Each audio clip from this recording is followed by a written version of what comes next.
Hey, what's up, guys? It's Moogie Lord here, and today we're going to talk about Stellar Blade because the anticipation is finally over now that we have some news, some official news as far as the release date is concerned surrounding the game, and also was able to put to rest many people concerned, especially within the culture war aspect of the gaming industry, whether or not the game is going to receive some form of censorship on its way to release. And we can finally put that aside now that we finally got some official confirmation through the amazing gameplay trailer that was played during the state of play. So I pretty much want to give you my thoughts and opinions on what I think about Stellar Blade and the hype and anticipation of what happened when a studio is pretty much are allowed to pretty much have their vision without it being tampered with by localizers or even Sony putting their hands and meddling with it and giving the fans what they want. So before we dive into this video, make sure you hit the subscribe button, the notification bell for more gaming content here on this channel. Now, if you're new to this channel, we have definitely been covering Stellar Blade here on this channel for pretty much, about 2 years now.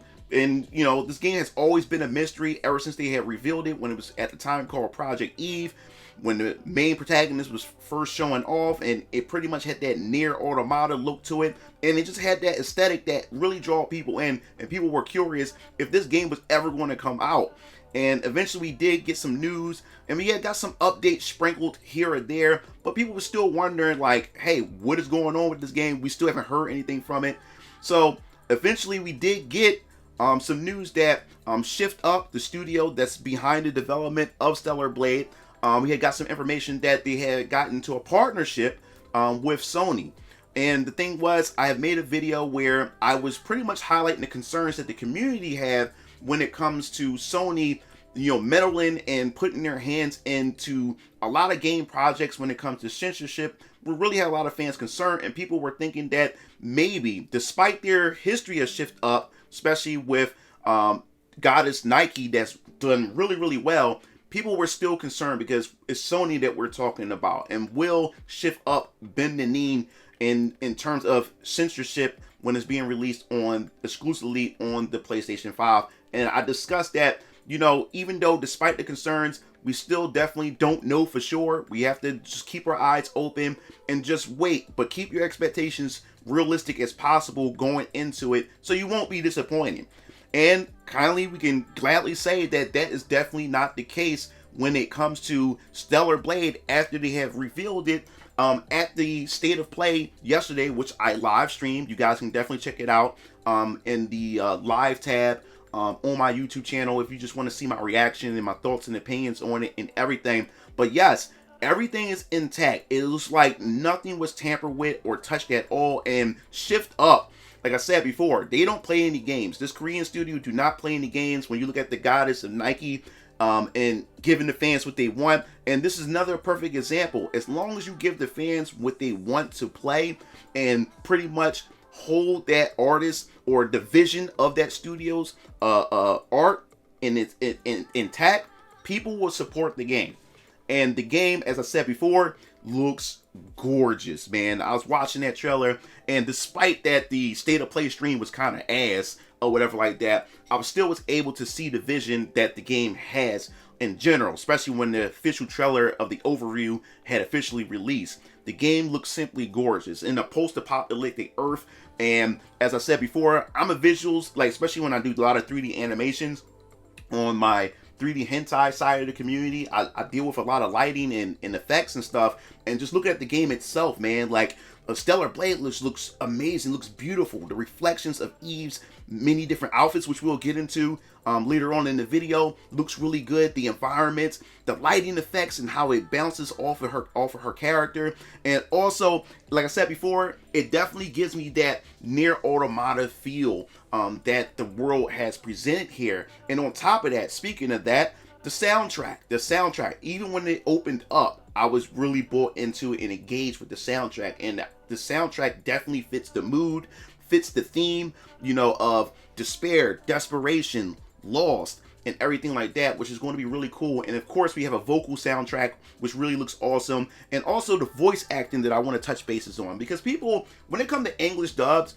people give English dubs a really a bad rep. We did come a long way when it comes to English voice dubbing, and a lot of people still don't give it a chance. Yes, I know that, you know, with some context, or when it comes to censorship, or, you know, the context change, but when there is high quality English voice dubs, like from Final Fantasy 16, which I think is definitely top notch as well. But when you look at this definitely sounds really, really good. From what we've seen so far. And of course, Final Fantasy 7 Remake, I like the English voice dub in that as well. But I would give it credit. Somebody said in my chat that they had like a Xenoblade Chronicles type of voice dub to it, and I was like, no. I don't care what nobody says. Xenoblade Chronicles voice acting is horrible, but it grows on you, in my personal opinion. But yo, this voice dub is definitely far, like, as far as leagues higher than Xenoblade Chronicles will ever be, in my personal opinion.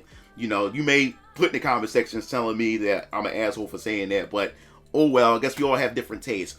But as far as the art style, this is the thing that I was talking about in my stream when it comes to Stellar Blade, is that I miss when video games look like video games. Yes, the game has some form of realism in it, but you can tell how the characters are sculpted, the art style itself.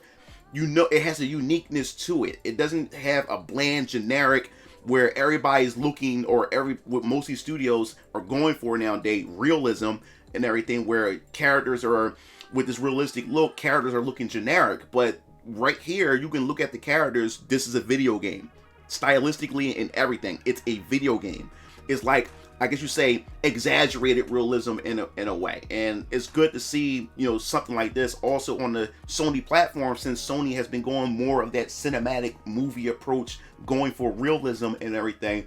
And it's pretty cool to see that Stellar Blade is going the video game route with the realistic exaggeration. So now we're going to get into the gameplay, and especially now that we finally got an idea of what to expect. The game is an action RPG at heart, so we can definitely expect a lot of character customizations, which we have definitely seen the skill trees that they have for Eve, which also lets us know that there's going to be some depth in the combat. And I'm also can't wait to see how vast her moveset is going to be as you learn these various different skills on the skill tree. And then of course there's items, there's resources that you can pretty much gather when it comes to upgrading Eve as a character. So I'm really looking forward to that. And then of course you have the city of Zion, where pretty much the remaining parts of humanity is there, and you'll be able to run across various different NPCs that have different characteristics, styles, and everything that you can pretty much find. And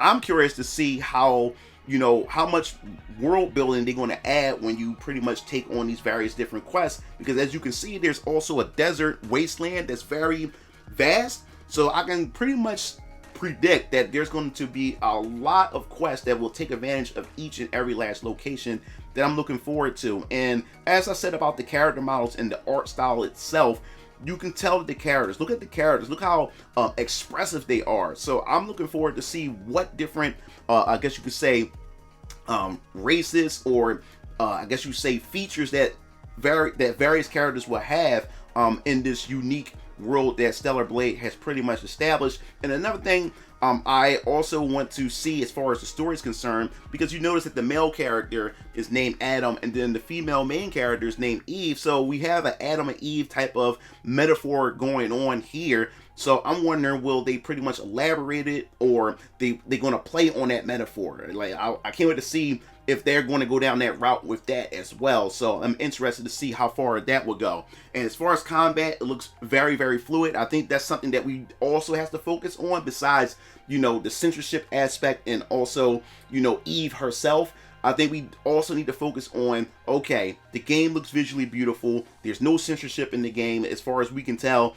The final thing to really seal everything is the combat. Will the combat be fluid? Will the controls be tight? Will the game be addictive and fun and not just all flash? Also, just say, hey, is this the whole package? And from looking at it so far, the combat does look really engaging, and I can't wait to really get my hands on the game. That's all I can say at this point. But let's address the elephant in the room. The elephant in the room that we're going to talk about is, of course, Eve herself, the main protagonist of the game, and also the fact is that people were concerned if the game was going to be censored. And as we've seen in the trailer, man, far from it. Shift Up does not play any games.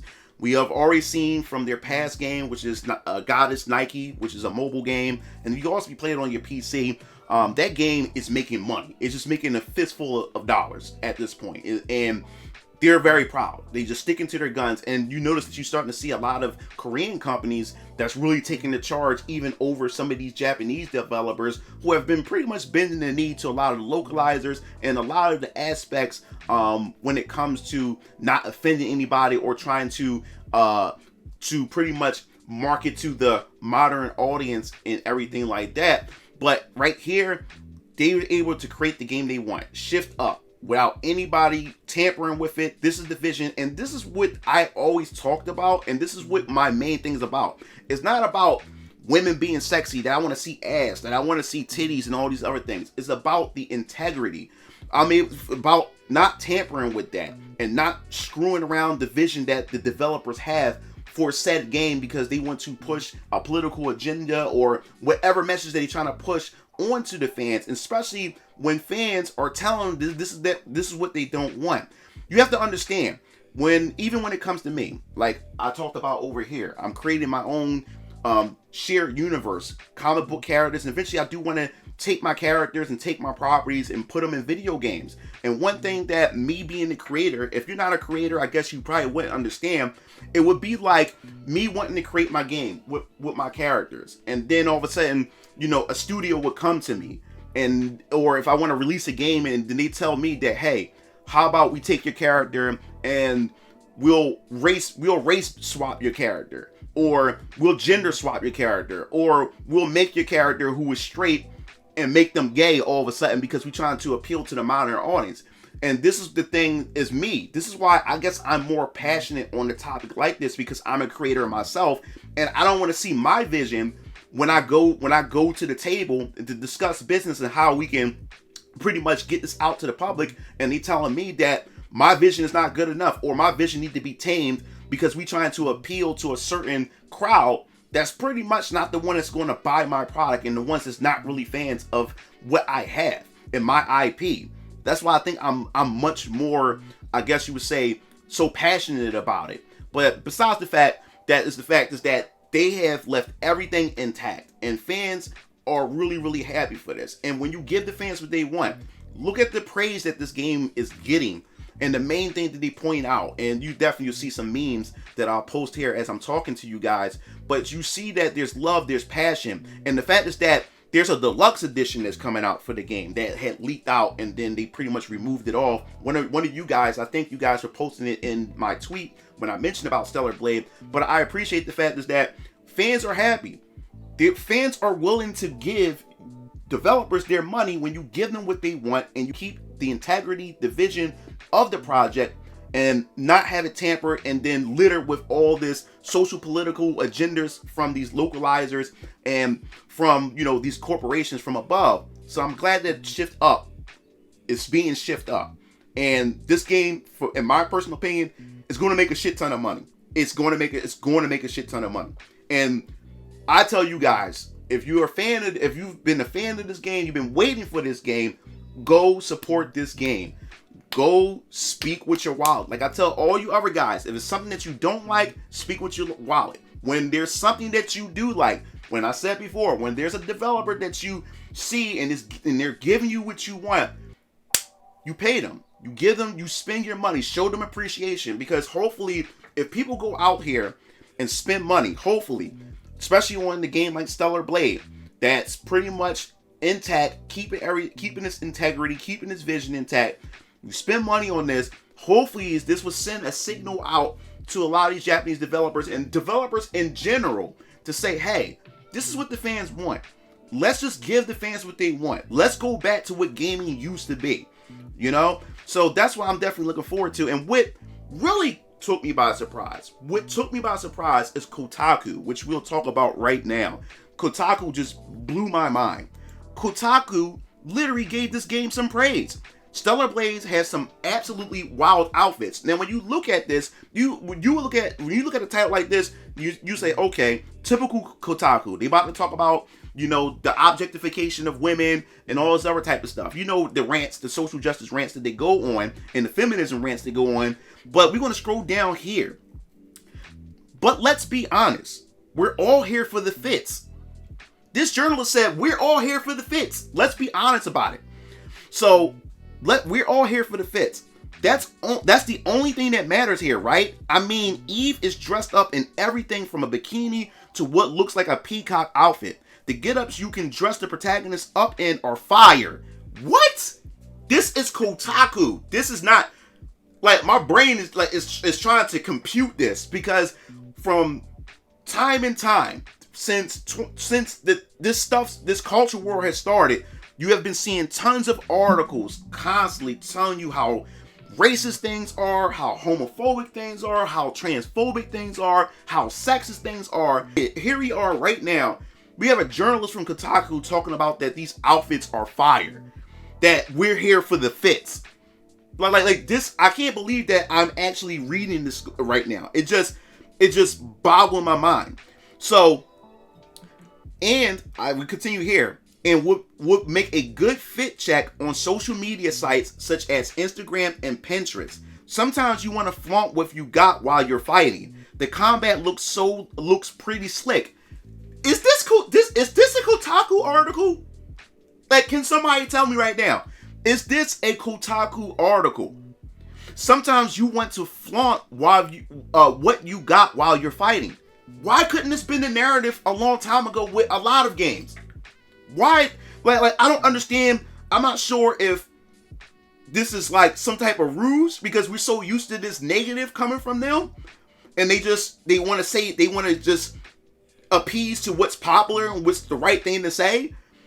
But I want to say that no, this is something that Kotaku really believes in. Like at this, like right here, for this instance, right here, because this is what it should have been about the whole time. That you just want that. They just want to flaunt while they're fighting in style.